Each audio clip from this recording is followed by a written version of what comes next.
Good morning. Welcome to our live webinar on making time for yourself and also nurturing your happier life. I'm so happy that you're here. Um, I know whether you're a busy mom, a dedicated professional, someone seeking a little rejuvenation, this webinar is designed to help you prioritize your self care and incorporate it in your daily life. Let's dive in and discover some powerful nurturing that you can do right now to make a happier life. Before we do, I just want to take a quick moment to introduce myself, just in case we've not met before. Hello, my name's Leslie Arkillian. I'm a lot of things like you. I am a mother, I'm an army wife, I'm a creative, I'm a portrait photographer, and just recently, I jumped into the realm of identity coaching for moms. But most days, I just go by the title Liam's mom, and I bet you can relate to that.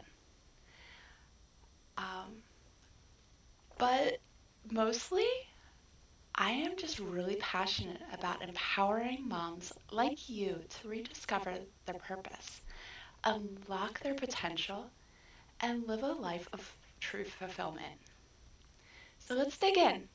Today, we're going to explore the importance of self care, its incredible benefits, and practical tips for integrating it into our lives.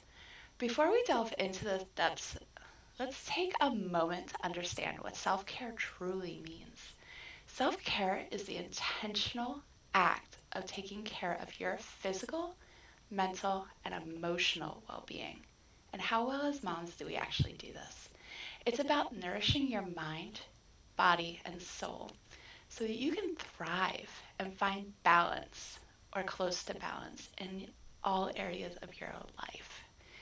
Self care has the power to transform our lives in profound ways. By taking the time to prioritize our own well being, we can experience a range of benefits that positively impact our overall quality of life. And let's explore a few of those benefits, shall we? Let's go. So, first and foremost, self care promotes our mental and emotional well being. When we invest in self care, we give ourselves the opportunity to recharge and rejuvenate, which reduces our stress levels. We all know stress is a big thing for moms, and it increases our resiliency in the face of life's challenges. And we know that moms deal with and juggle with challenges and stress all day long. So we need that self care to really recharge our battery and make us whole. Self care is also closely tied to our physical health. Did you know that? Engaging in activities that nourish our body, such as exercise, healthy eating, proper rest, that can boost our immune system, increasing our energy level and enhancing our overall vitality. Now, I know that's pretty common. Those are the pretty much the three things that people tell us that we always need to do, but it is important and we can carve out time to do those things to take care of ourselves. But to truly grasp, I think, the transformative effects of self-care, let's look at some real life examples. I have a friend, Sarah. She's a busy mom of two. She's just started prioritizing self-care by dedicating just 15 minutes each morning to journal and meditate. Simple, right? Over time, she noticed a significant improvement in her mood, her patience with her family, her kids, her work, and the ability to manage her stress just a little bit better every day. Self care has empowered her to show up as a more present and loving mother. And isn't that what we all strive for? We want to be great moms, and we are. But sometimes we stress ourselves out to the point where we can't enjoy being moms. So, despite the incredible benefits that we know come from self care, Many of us face barriers that prevent us from making it a priority. So let's explore some of these common challenges. I know I deal with these, I know you deal with these. So let's look at some strategies to overcome them. Um, One of the main obstacles to self care is the perception that we don't have time. We don't have enough time. But is that true? We often prioritize the needs of others above our own, leaving little room for our own self care activities. Additionally, often we feel such guilt and societal expectations that are just weighing us down, making it difficult for us to prioritize time to ourselves without feeling selfish. Self-care is not selfish. It's of the utmost importance that we do it. So, knowing all that, logically knowing all that, emotionally knowing all that, how can we overcome these barriers? Here are some practical strategies that I came up with. For the time constraints, start by recognizing that self-care does not have to be time consuming. What? It can be as simple as taking just a few deep breaths in through the nose,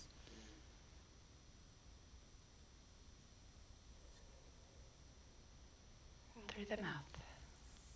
I've found personally that I think it's called box breathing. You breathe in real deep and you imagine that you're a balloon and that the sides of the balloons are touching every inch of your rib cage, up towards your top, down towards your bottom, and just completely filling you up, and then releasing back to its balloon, you know, the wiggly balloon form. I've heard that that has excellent benefits for opening up your rib cage, especially after motherhood. Our ribs and everything gets really shifted around after birth, and not to mention all the bladder issues. But I've heard that that really helps to open up and also to release some tension in those muscles that cause issues after motherhood and after birth. So give it a try. It works a little bit for me. I'm noticing some positive benefits. I won't go into detail, but I'd love to hear from you and see what kind of self-care breathing techniques or other self-care you utilize. But so that was a small tangent, but I thought it was important to share into this topic. So yeah, it doesn't have to be time consuming. Take deep breaths, go for a short walk, enjoy a hot cup of coffee, a tea, your favorite beverage. Prioritize self-care by scheduling in your day. Start with 5 minutes, work up to 10 minutes, 15. Maybe, maybe if you're good, you'll get an hour. I've I've my son is he'll be 5 in October. I started when he was 18 months old. When COVID hit, I got thrust into the stay-at-home mom role, and that was a struggle for me because he had been to daycare ever since he was, a newborn. So finding those little pockets of time and training him to be resilient and as independent as a 3, 4, 5-year-old can be, but finding those activities that he can play by himself so mommy can get some me time or some work time in, it was paramount during COVID because, as you know, finding that balance between helping our kids thrive and really thriving ourselves is what we aim for, but sometimes we focus more on the kids than we do ourselves. So if we just take a few moments every day, imagine how much happier we will be, and therefore how much happier our children will be. But it's hard for us to do that because we have such guilt and societal expectations that surround motherhood. And remember, like I said, self-care is not selfish. It's necessary. Embrace the fact that taking time and care for you allows you to show up as the best version of yourself for your loved ones. So surround yourself with a supportive community that values and encourages you to take time for yourself. Whew, I talked a lot there. So, now that we've addressed some of the barriers, let's explore some of the practical self-care techniques that you can incorporate into your daily routine right now. Self-care excuse me, encompasses a variety of aspects of our well-being, including our mind, body, and soul, as we touched on. So here's some ideas for each category. Our mind. Engage in activities that stimulate your mind, such as reading something new, practicing mindful meditation,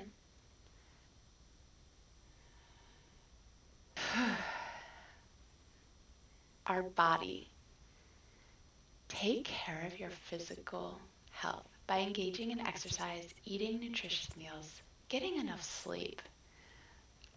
There is a study that I just heard about that women need, I can't remember the statistics, but it's significantly more sleep than men because of all of our hormonal changes and our monthly shifts and everything else. We just need more sleep than most men do.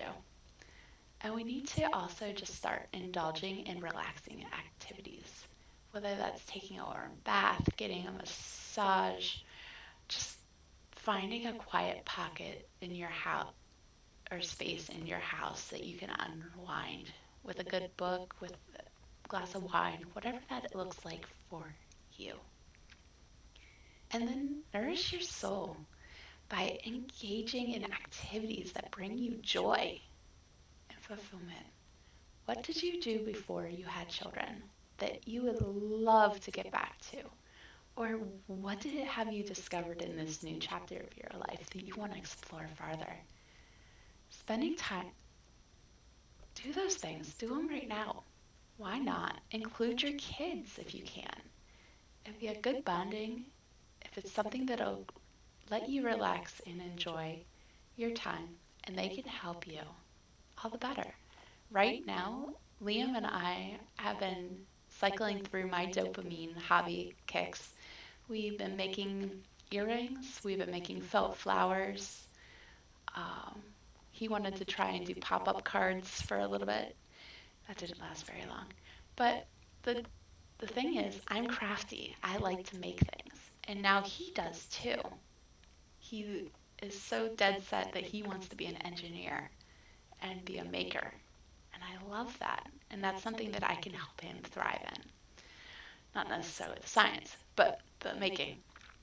But even just things like spending a little bit of time in nature, really grounding yourself, walking in the grass without shoes, feeling the earth between your toes. I love that's probably one of my favorites.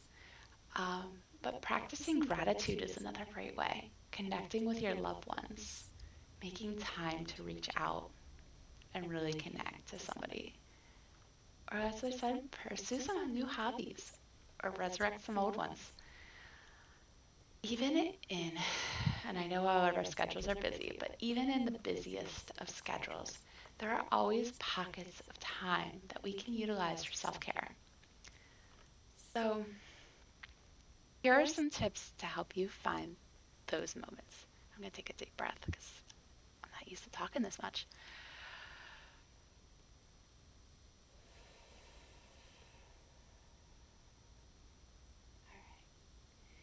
So how can we find time to prioritize our self-care? Put your self-care on your to-do list. So simple, right? Treat it as a non-negotiable. This is just another appointment that you have, but it's one you're making and keeping to yourself. Just as you wouldn't skip an important meeting or a doctor's appointment, prioritize your self-care activities the same way. our brain will start making it a priority the more we keep our promises to ourselves. How many times have you said, "Oh, I'll get to the gym," and then made an excuse and didn't go? Our brain doesn't trust us because we haven't been making ourselves a priority. We haven't been keeping our promises. So, another way is to delegate. And this, I know this one's hard because we have to relinquish the control of how we would do it. But we need to ask for support. Reach out and ask loved ones or ask for help when needed. Find those support networks. Your family. Teach them how you would do something like folding the laundry or whatever you need help with. And delegate some tasks to free up time for yourself so you can reduce your mental and your physical workload. We all carry around so much in our heads, and we're the keeper of things. We're the finder of lost items, the kisser of boo-boos. And it's a lot. They come to us knowing that we know where it is. But that's a lot to have to keep in our head all day long. So start having them threaten you with their own independence.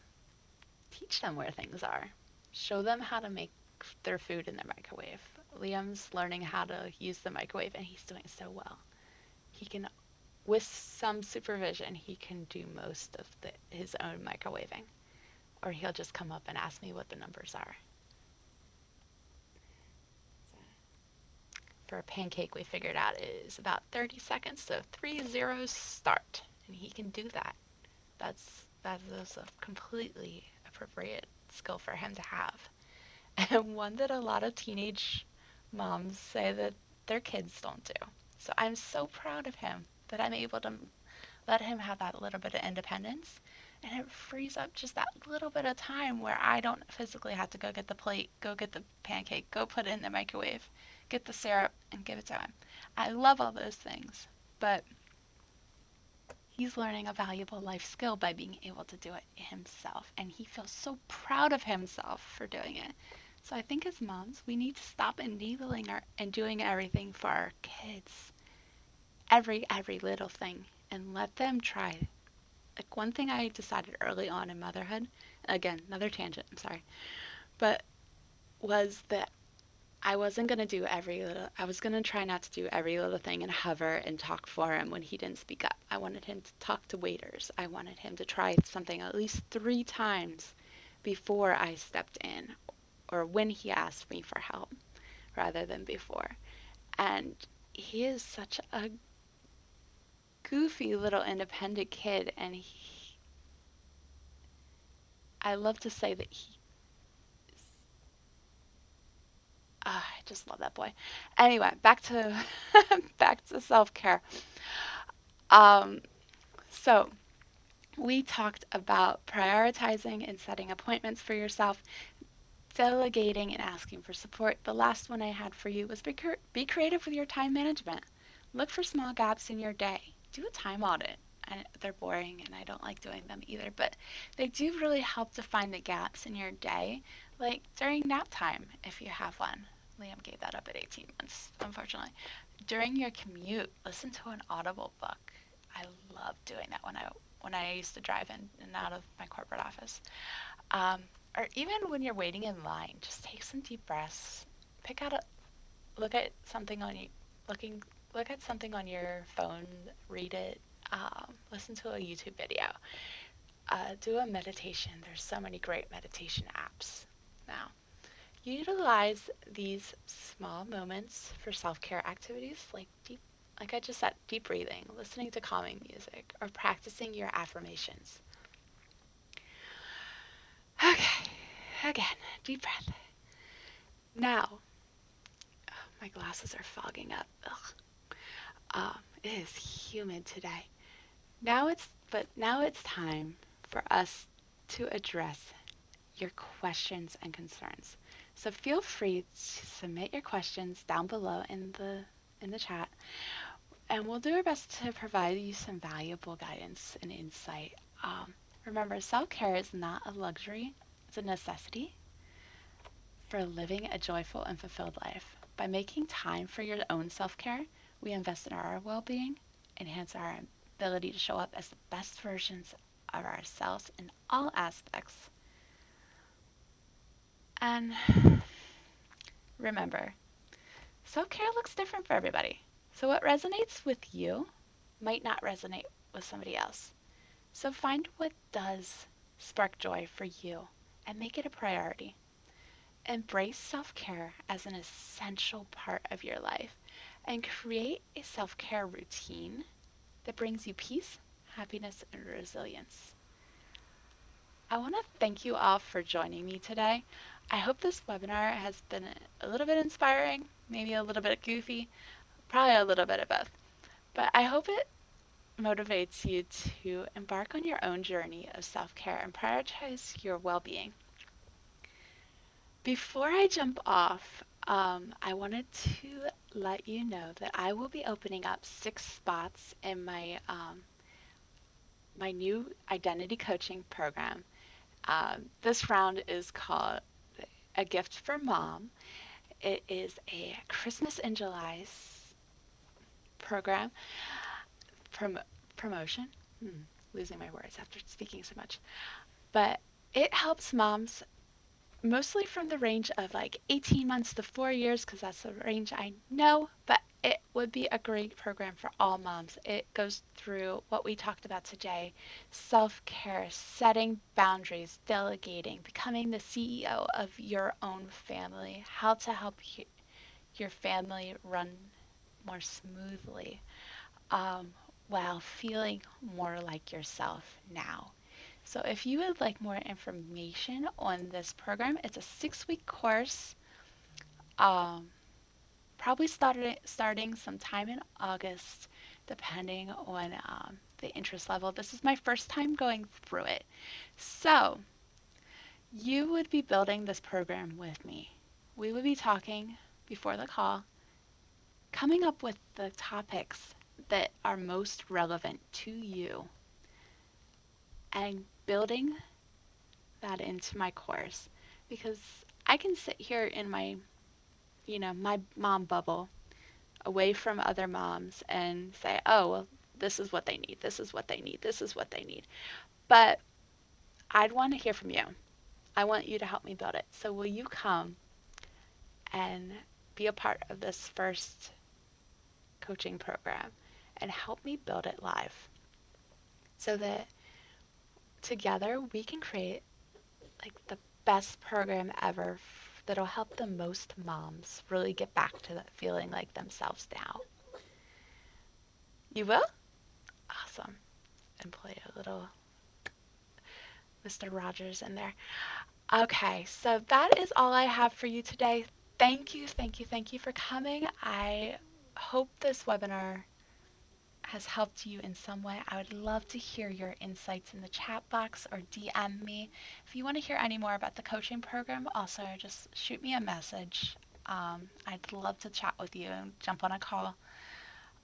But otherwise, I just hope that you utilize one of the tips in this webinar and really start prioritizing yourself today, because that's all we have. Tomorrow's not promised, but we can start today, and we can start small. Small steps lead to significant change. So with that, I hope that you have a wonderful day, and remember to nurture yourself a little bit today. All right,